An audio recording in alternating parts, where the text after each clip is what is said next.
Hello everyone, स्वागत है आप सभी का अपना प्यारा सा यूट्यूब चैनल मैथ दीवाने विद्याकुल में। दोस्तों, आज की इस वीडियो में हम लोग क्लास 10th के संस्कृत चैप्टर नंबर 6 जिसका नाम है भारतीय संस्कार। आज के इस वीडियो में हम लोग टॉप ऑब्जेक्टिव क्वेश्चंस को करने वाले हैं। यदि अभी तक आपने 1 से 5 तक के टॉप ऑब्जेक्टिव क्वेश्चन को नहीं किए हैं तो जाकर पहले उसे देखिए। अगर आप उन टॉप ऑब्जेक्टिव क्वेश्चंस को कर लेते हैं तो निश्चित रूप से आप अपने बिहार बोर्ड में वहाँ से 15 या 20 अंक प्राप्त कर ही चुके होंगे। तो चलिए आज के इस वीडियो को हम स्टार्ट करते हैं। आज का हमारा पहला क्वेश्चन है कि संस्कारों की कुल संख्या कितनी है। तो इसका जो राइट आंसर होगा ऑप्शन नंबर ए यानी 16। क्वेश्चन नंबर दूसरा देखते हैं, जन्म पूर्व संस्कार कितनी हैं। तो जन्म पूर्व संस्कार कितनी है, 3 है। क्वेश्चन नंबर 3 है जो कह रहे हैं पुष्पवनम संस्कार कब होता है। तो इसका जो राइट आंसर होगा ऑप्शन नंबर सी, जन्म से पहले। जन्म पूर्व संस्कार के अंतर्गत पुष्पवनम संस्कार आता है, गर्भधारण संस्कार आता है और सीमंतोन्नयनम संस्कार आता है। तो इसका जो राइट आंसर जन्म से पहले, और यह क्वेश्चन 2023 के लिए भी आई है, तो ध्यान से इसको देखना। चलिए नेक्स्ट क्वेश्चन देखते हैं। क्वेश्चन नंबर 4 है नामकरण संस्कार किस समय होता है, यानी बच्चों का नाम कब दिया जाता है। तो सही बिजी वेरी इजी। तो इसका जो राइट आंसर होगा ऑप्शन नंबर सी, यानी बचपन में। जब उसका बचपना होता है उसी समय नामांकन संस्कार होता है, यानी बच्चों का नाम दिया जाता है कि इसका नाम ये फलाना फलाना रहता है। चलिए क्वेश्चन नंबर 5 को देखते हैं। विवाह संस्कार के अंतर्गत क्या नहीं आता है। जो विवाह संस्कार है, जब विवाह संस्कार होता है तो बहुत से उसमें संस्कार किए जाते हैं, बहुत से उसमें रूल होते हैं, बहुत से तरीके होते हैं, बहुत से नियम होता है। तो उसमें से कौन सा नियम नहीं आता है दिए गए ऑप्शन में। तो इसका जो राइट आंसर होगा ऑप्शन नंबर ए, गोदान संस्कार। ये जो आता है ये किस में आता है, शिक्षा व संस्कार में गोदान संस्कार आता है, लेकिन विवाह संस्कार में गोदान संस्कार नहीं।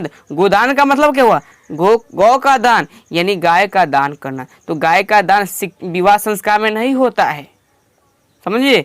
चलिए क्वेश्चन नंबर 6 को देखते हैं। क्वेश्चन नंबर 6 क्या कर रहे हैं, भारतीय दर्शन का मुख्य स्रोत क्या है। भारतीय दर्शन का मुख्य स्रोत क्या है, और मैं बता दूं मेरे प्यारे साथियों, यह क्वेश्चन मोस्ट इम्पोर्टेंट क्वेश्चन है 2023 के लिए। तो इसका जो राइट आंसर होगा ऑप्शन नंबर सी, यानी संस्कार। फिर से मैं बताना चाह रहा हूं, यदि अभी तक आपने 1 से 5 तक के टॉप ऑब्जेक्टिव क्वेश्चन को नहीं देखे हैं तो प्लीज़ उसे चेकआउट कीजिए, उसे चेक कीजिए, उसे देखिए, ताकि आप अपने बोर्ड एग्जाम में संस्कृत में भी 100 में 100 मार्क्स अर्जित कर सके। यही मेरा दायित्व रहता है हमेशा आपके साथ। चलिए नेक्स्ट क्वेश्चन देखते हैं। क्वेश्चन नंबर 7, कन्यादान किस संस्कार के अंतर्गत आता है। तो इसका जो राइट आंसर होगा ऑप्शन नंबर बी, विवाह। यानी लोग अपनी बेटी को कब दान करते हैं, तो विवाह में न, शादी में नहीं। लोग कहते कन्यादान करो, तो विवाह संस्कार में कन्या का दान किया जाता है। ठीक है, तो लिखिए कितना मस्त है। और यह क्वेश्चन आपको 2023 में आने वाला ही है। मैं आपको बता दूं कि बोर्ड एग्जाम में हार्डली क्वेश्चन नहीं आता मेरे प्यारे साथियों। इजी से आप सोल्व कर सकते हैं, आसानी तरीके से आसान आता है, क्वेश्चन हार्ड नहीं आता है। मैं आपको ये भी बताऊंगा कि यदि आपको कहीं पर क्वेश्चन नहीं आता है, मान लीजिए कोई क्वेश्चन दे दिया, उसका आंसर आपको मालूम नहीं है, तो आप कैसे लिखेंगे ताकि वहाँ से भी अगर 5 अंक का है ना तो 4 अंक या 3 अंक आपको मिल ही जाए। तो वो तरीका भी मैं बताऊंगा कब, जब हमारे चैनल से आप जुड़े रहिएगा, तब मैं एक एक बात को आप लोगों को बताने की कोशिश करूंगा। और मैं वादा करता हूं कि आप लोग यदि हमसे जुड़ते हैं तो मैं आप लोगों को टॉप कराकर ही छोड़ूंगा, क्योंकि मैं इस चैनल पर बेसिक टू एडवांस लेकर चलता हूं। हर छोटी छोटी बातों को बताते हुए चलता हूं, एक भी छोटी बातों को मिस नहीं करता हूं। ठीक है, एक्सरसाइज आप खुद से करेंगे यदि आप हमारे बेसिक क्लास को पकड़ लेती हैं मैथ में, तो क्योंकि इस चैनल पर क्लास 10 के कंप्लीट सिलेबस की तैयारी कराया जाता है। तो चलिए नेक्स्ट क्वेश्चन को देखते हैं। क्वेश्चन नंबर 8, शैशवावस्था के अंतर्गत संस्कार कितनी है?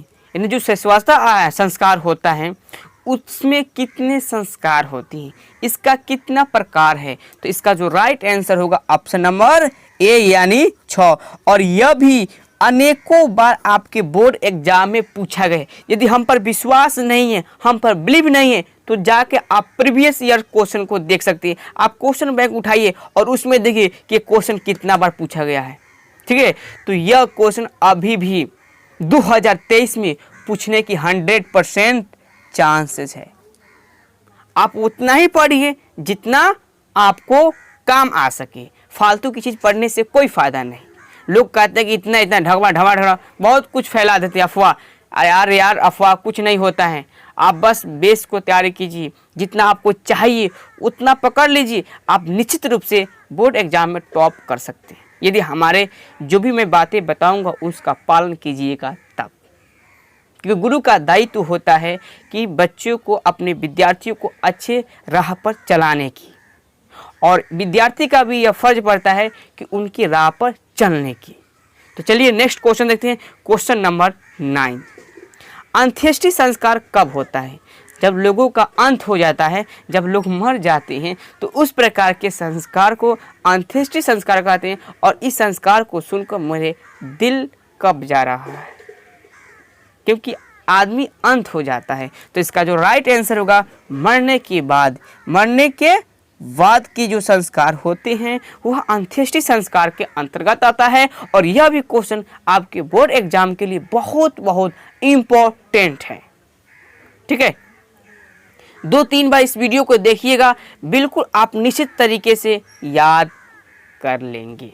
चलिए नेक्स्ट क्वेश्चन देखते हैं। क्वेश्चन नंबर 10, गोदान किस संस्कार का मुख्य कार्य है? गोदान किस संस्कार का मुख्य कार्य है, मतलब किस संस्कार के अंतर्गत गोदान, गौ का दान, गायों का दान किया जाता है?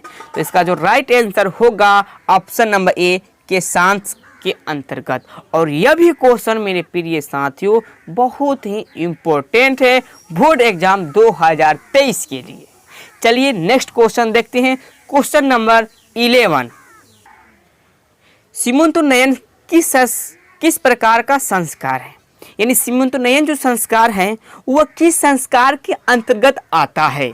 तो इसका जो राइट आंसर होगा जन्म पूर्व संस्कार। और यह भी क्वेश्चन आपके प्रीवियस ईयर्स में अगर आप देखते हैं तो बहुत बार पूछा गया है। तो इस साल भी पूछने की 100% चांसेस हैं। तो प्लीज़ आप इसको ध्यान में रखिएगा। यदि आपको कोई ऑब्जेक्टिव क्वेश्चन याद नहीं होता ना, तो आप 2 या 3 बार वीडियो को स्पीड थोड़ा दुगुना करके देखिएगा, तो निश्चित रूप से मेरे बोलने से पहले आप ही बता देंगे इसका आंसर ये होगा। इस तरीके से चीज़ें बहुत जल्दी याद होती है। एक बार देख लेने से, एक बार कर लेने से शायद ही में किसी बच्चे का याद होता है, बट आप 2-3 बार करेंगे तो वो हमेशा के लिए याद हो जाता है। तो आपको हमेशा के लिए याद करना है कि थोड़ी देर के लिए नहीं, आपको हमेशा के लिए याद करना है। तो इस वीडियो को 2 या 3 बार देखिए, आसानी तरीके से आपको याद हो जाएगा पूरा का पूरा टॉप ऑब्जेक्टिव क्वेश्चन। चलिए क्वेश्चन नंबर 12 को देखते हैं। क्वेश्चन नंबर 12 क्या कहता है? प्राचीन काल में शिष्य को क्या कहा जाता था? और यह भी क्वेश्चन मैं इसको बोला हूँ मोस्ट इम्पोर्टेंट। अब बोलेंगे मोस्ट इम्पोर्टेंट क्यों हमने कहा? इसलिए कहा क्योंकि यह आपके बोर्ड एग्जाम में बहुत बार पूछा गया है। और अक्सर आपसे कोई चलते चलते पूछ भी देंगे किसी ने कि बताओ पुराने समय में शिष्य को, विद्यार्थियों को क्या कहा जाता था? यदि आप वहाँ पर नहीं बताएंगे तो क्या सोचेगा, क्या पढ़ता है? तो वहाँ पर बताना है, डरना नहीं है, बोलना है ब्रह्मचारी कहते हैं। क्या करते हैं? ब्रह्मचारी कहते हैं। पुराने समय में, प्राचीन काल में शिष्य को क्या कहा जाता है? ब्रह्मचारी। चलिए क्वेश्चन नंबर 13 को देखते हैं। कौन संस्कार पवित्र संस्कार का मत है?